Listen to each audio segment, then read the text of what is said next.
Good afternoon, ladies and gentlemen. It's Kyle from Blue Line Outdoors. So today I just wanted to take a minute and go over a couple things that I do with the diaphragm call that may and or may not help you. I am by no means a competition caller. However, I have spent a lot of time using a diaphragm throughout the last 7 or 8 years when I've been guiding and helping people out on their hunts. So I don't do anything special. I just practice regularly, and I'll go over a few things that I do that help me out.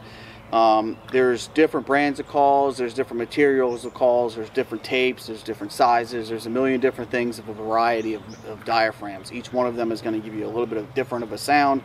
Each one of them is going to be easy to complete some type of call, and then more difficult to perform a different type of call on there. So the cut that I prefer is a bat wing. I can give you a close-up of that here in a second, but basically what you want to do is just get the diaphragm in your mouth.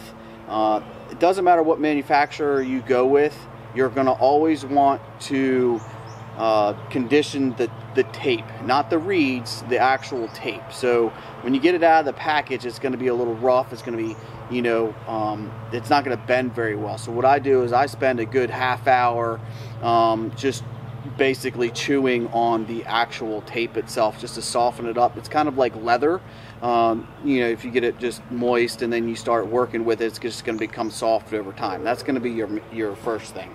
I spend a lot of time doing that, especially if I have a brand new call that I actually have to condition. So start with doing that, okay?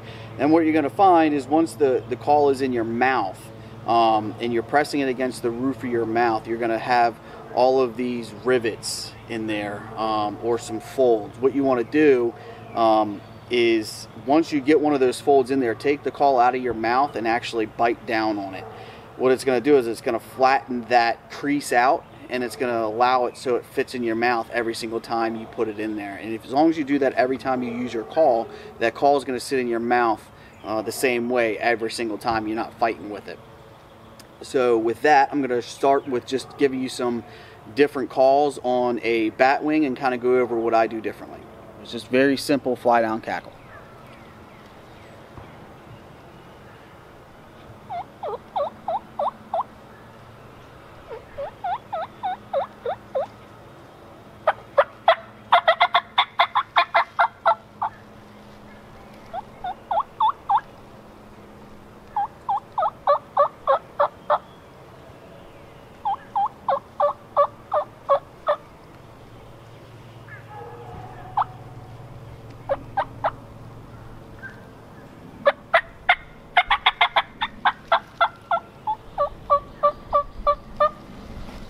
Now if you have a hat or you have a wing, you can give those wing flaps in there as well. Give it a little bit more of a realistic sound, okay? I don't hunt with a wing. It's just one more thing that I have to carry, so I tend not to do that, which is one of the reasons why I don't do very many fly down calls. Just not for me. I don't do it very often. Does it work? Yes. Do you need it? No. So from that, we'll take a little break. We're going to move right into just the regular yelp. Okay, so for the yelp, you're going to start pushing air from your diaphragm across either the far right or far left side of the call, whatever's most comfortable to you. And then as you're blowing, you're going to move into the center to get you that second raspy note. It's going to sound just like this.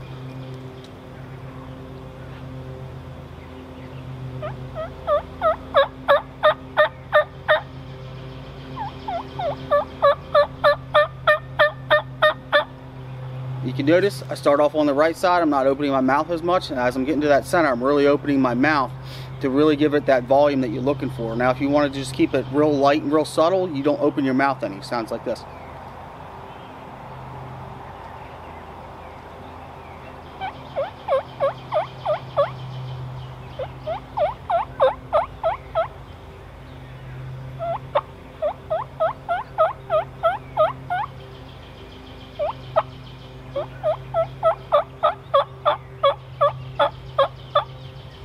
Okay, next we're going to move on to the kiki. The kiki, it's very easy. On the edges of your calls, okay, you're going to have a very, very small portion of the top reed that's cut, okay? You're pushing air over the top of that small portion of that reed. Okay, so it's right next to the frame.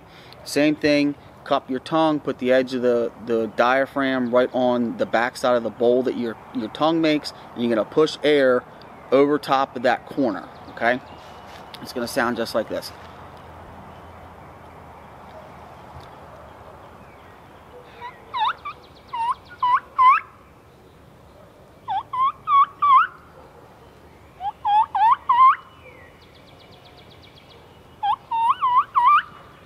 And then from there, you can go into the kiki run. All right, same thing, kiki into a couple yelps. Okay, it's just a young turkey, whether it's a gobbler or young Jake or young hen. Typically, you hear it more in the fall when you have jennies and poults running around. Sounds like this.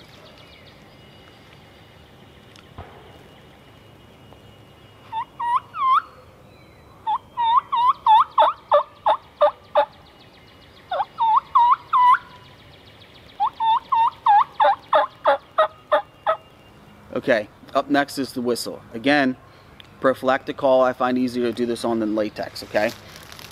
Again, on the corner of the frame in that first or last reed on your call, you're gonna push the air over top of that. The difference is you're creating a whistle or a whine. So you actually have to be very cognizant of how you're pushing that air in there, because you don't want it to be a kiki and you don't want it to be a cluck. You want it to be like a woo, woo, woo, woo, woo kind of sound, okay?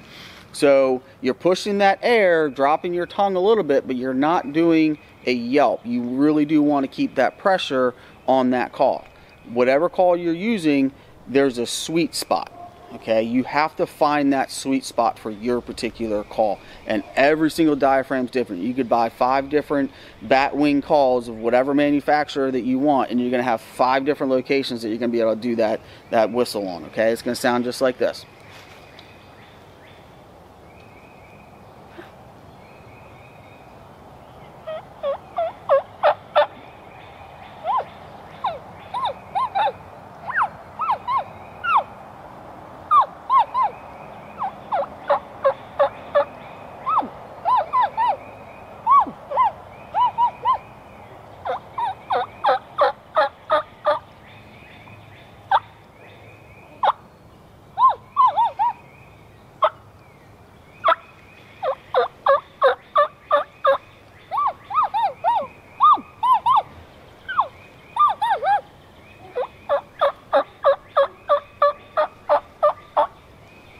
Next, we're going to go over the cluck. Very, very simple call, okay?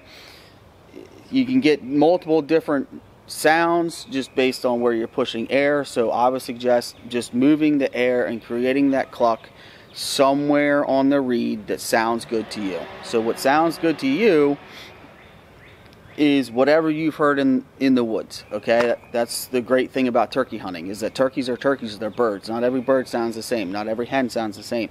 So you can create your own hen, so to speak, with just changing the tone of your call, okay? So you can do it right on the edge. It's going to sound like this.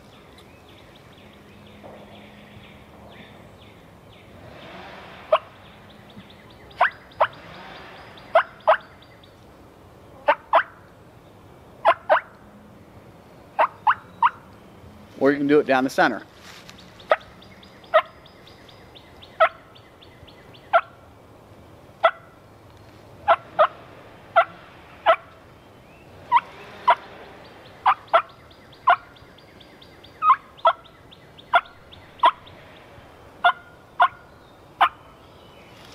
Okay, very simple, just real bursts of air, keeping a lot of pressure on that reed and just pushing that air out with your diaphragm again, and then just allowing your tongue to come down. Cutting is the exact same thing, just much, much faster and much more aggressive.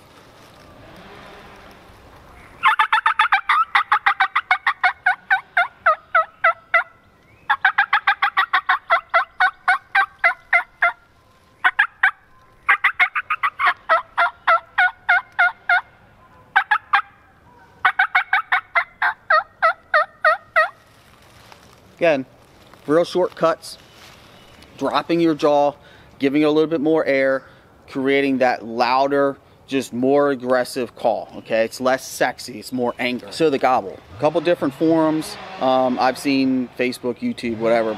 Some people are asking how people gobble in the woods, or if they should gobble, okay? Gobbling at a dominant tom sometimes works. Gobbling at a subdominant tom is almost never going to work, okay? I have gobbled at toms and it has worked, okay? It's just a lot of knowing the birds that you're working with, okay? If your birds are really shy, I'd suggest not gobbling at them, okay? If they're really aggressive and you see them fighting or hear them fighting, then gobble at them all that you want, because it's probably going to bring them in looking for that fight. So I prefer to gobble on a box call. I have more control over it, but you can do it with a diaphragm call. So since we are going over diaphragms, I will show you how to do it with your diaphragm. Some people can do it with the call in their mouth. All they do is push the call to the top of their mouth, and they say ticka ticka ticka ticka ticka ticka, just like you would for a duck call when you're doing the feeding, okay? You're doing that feeding call of the duck. It's just ticka ticka ticka ticka ticka ticka ticka, and you're rolling your tongue back and back and back and back and back, front back, front back, front back. I can't do it. I end up blowing the call out of my mouth, okay? How I gobble with the diaphragm call is, I'm going to get really close to the camera for this. I put the diaphragm up behind my front lip, and then I have the reeds and everything outside, so it looks like this.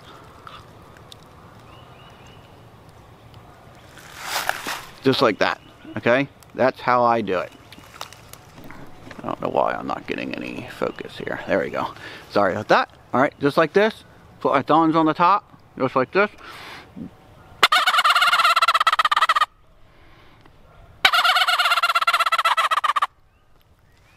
Just like that. So you end up getting that same sound, okay? And all I'm saying is ticka ticka ticka ticka ticka ticka. I'm pushing that air against the backside of those reeds and down out the bottom, and it's just the reeds are bouncing on my bottom lip. So it does sound, I'm sorry, it does feel weird, but you can get that sound that you're desiring. So I believe that is it. I'm not going to show you how to purr because, like I said, I cannot do it. So I am not going to embarrass myself and try and do it just to make a video. I'm going to tell you that I cannot do it because I cannot do it. So with that, any questions, feel free to leave a comment. Any questions, go ahead and ask away. I'll try and do my best to explain to you exactly what I'm doing. You know, and like I said, again, I am not a champion turkey caller, okay? I'm going to do things differently than the next guy and the next guy and the next guy. There's going to be some pro out there that's going to say, oh, you did it wrong, okay? Well, let me tell you something. I'm learning as well. I'm always learning, and that's what's awesome about turkey hunting. Turkey hunting is exactly what you make it. Put in the effort, have a lot of fun, leave a comment below, and I'll see you in the woods here in about 2 weeks.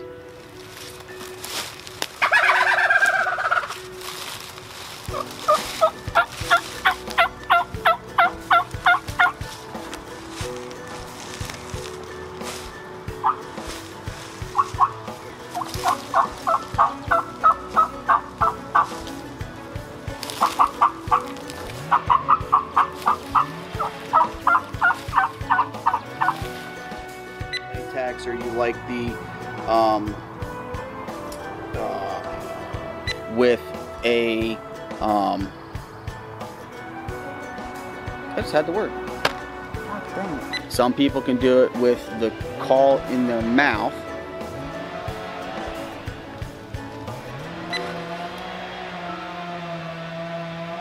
Alright, so we're just gonna have to work with the chainsaw in the background. Sorry.